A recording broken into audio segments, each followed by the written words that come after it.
If Christ is not changing us, nothing can change us. ክርስቶስ ካልለወጠን ምንም የሚለውጠን ሌላ ነገር የለም።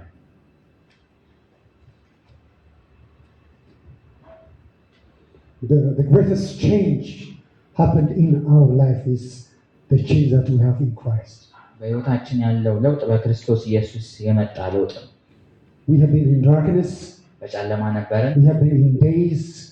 በሞት ነበርን። We have been in the kingdom of darkness. በጨለማ መንግስት ስር ውስጥ ነበርን። Now we are close to life. አሁን ግን ወደ ሕይወት ተሻግረናል። From days to life.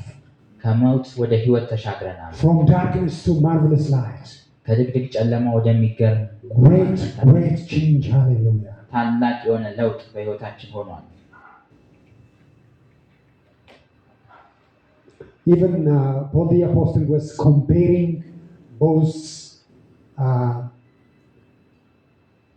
a person who is transformed in Christ and a person who is not transformed. In the book of Luke, Galatians chapter 5. ገላትያ ምዕራፍ 5 ላይ በክርስቶስ አዲስ ፍጥረት የሆነና ያልሆነን ሰው ጳውሎስ ሲያነጻጽር እናያለን። Both list of the works of flesh and the fruit of the spirit. የሥጋ ሥራዎችንና የመንፈስ ፍሬዎችን አስቀምጦልን እናያለን።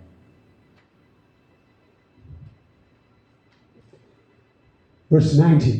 The acts of the flesh are obvious: sexual immorality, impurity, and debauchery, idolatry, and witchcraft, hatred, discord, jealousy, fits of rage, selfish ambition, dissensions, factions, and envy, drunkenness, orgies, and the like.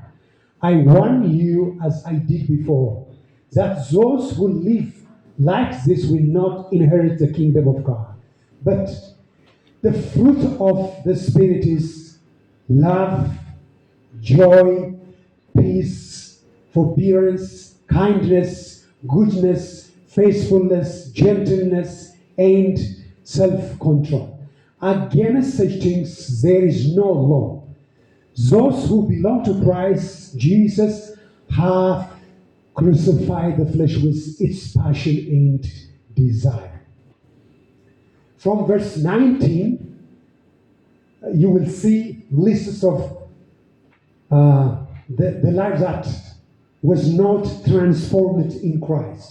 ከቁጥር 19 ጀምሮ በክርስቶስ ኢየሱስ ያልተለወጠ የሕይወት ተግባሮችን እናያለን። A person who hasn't experienced this transformation in his life. በሕይወቱ ይህንን ለውጥ ያላየ ሰው እናያለን። Yes, this person is in the church. አዎ ይሄ ሰውዬ በቤተ ክርስቲያን ውስጥ ነው ያለው። Because this message sent from Paul the Apostle to Galatian church. ምክንያቱም ይሄ Galatian churches. ከሐዋርያው ጳውሎስ ወደ ገላትያ ቤተ ክርስቲያን የተላከ መልእክት ነው። Different churches which are in the province. በዛ አካባቢ ለሚኖሩ የተለያዩ አብያተ ክርስቲያናት የተላከ ነው። Many churches. ትላልቅ ቸርቾች They are believers. አማኞች ናቸው። But they were walking according to flesh. ግን እንደ ሥጋ ፈቃድ ይራመዱ ይሄዱ ነበር። You will see carnality in their life. በሕይወታቸው ውስጥ ሥጋዊነትን እናያለን። Even this list of works of the flesh, you know, how can in the church such kind of character happened? እነዚህ የሥጋ ሥራዎች እንዴት ነው ቤተ ክርስቲያን ውስጥ ሊኖሩ የሚችሉት? Instead of having this fruit of the spirit.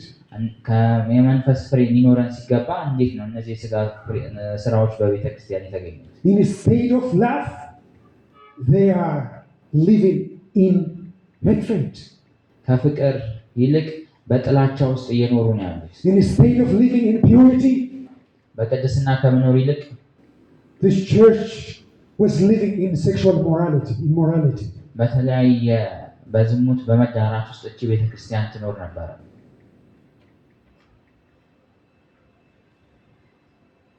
Paul clearly put even the reason why they were not able to produce the fruit of the Spirit. እነዚህ የመንፈስ ፍሬዎችን እንዳያፈሩ ያደረጋቸውን ምክንያት ሲነግራቸው እናያለን።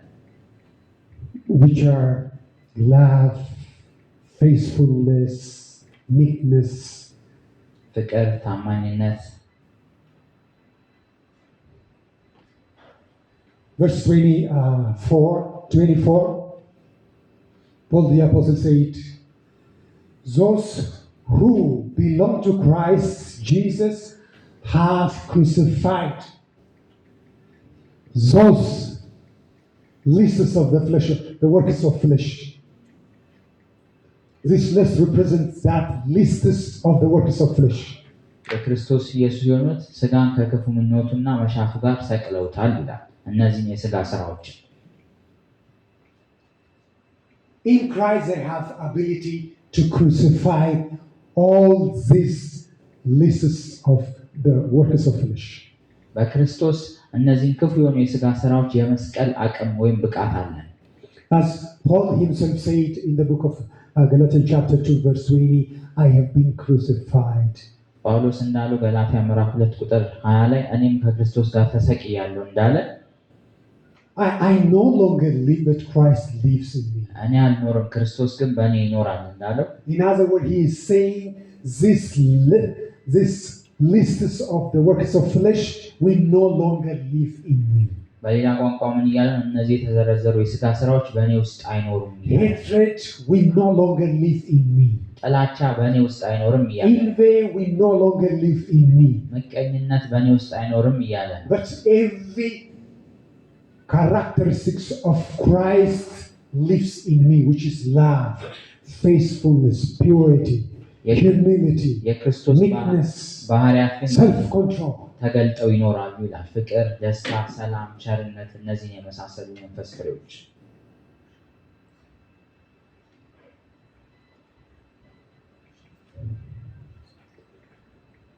So when we talk about transformation, we are talking about transforming from this, the works of flesh, into the fruit of the Spirit. ስለ ለውጥ ስለ መንፈሳዊ ለውጥ ስናወራ ከስጋ ስራዎች ተለውጠን እነሱን ትተን የመንፈስ ፍሬን ወደ ማፍራት ስንለወጥ ያለውን ነው የምናወራው። Can you see the big difference between this lists of the works of flesh and the fruit of the Spirit? ይህን ትልቅ ለውጥ ታያላችሁ ከተዘረዘሩት የስጋ ስራዎችና የመንፈስ ፍሬዎች። When I say transformation, what do I mean by that when I say transformation? I am saying changing from verse 19 to 20 and 21. መንፈሳዊ ለውጥ ስል ምን እያልኩኝ ነው? ከቁጥር 19 ወደ ቁጥር 21 እና 22 መቀየር እያልኩኝ ነው። I am saying migrating from the works of flesh into the fruit of the Spirit. ምን እያልኩኝ ነው? ከስጋ ስራዎች ወደ መንፈስ ፍሬዎች ማምለጥ ወይም ወደዛ መሄድ እያልኩኝ ነው ያለሁት። Real transformation should accompany with this, the fruit of the Spirit. እውነተኛ የሆነ ለውጥ እነዚህ የመንፈስ ፍሬዎች ሊኖሩት ይገባል። How many of them do you have in your life, especially from the fruit of the Spirit? ከመንፈስ ፍሬዎች ምን ያህሉ በህይወታችሁ ይታያሉ? If you examine your life, ህይወታችሁን ስትፈትሹ being alone and with checklist, how many of this fruit of the Spirit are exercising in your life? ከነዚህ የመንፈስ ፍሬ ዝርዝሮች ውስጥ ምን ያህሉ ናቸው በህይወታችሁ የሚተገበሩት ወይ ያሉት?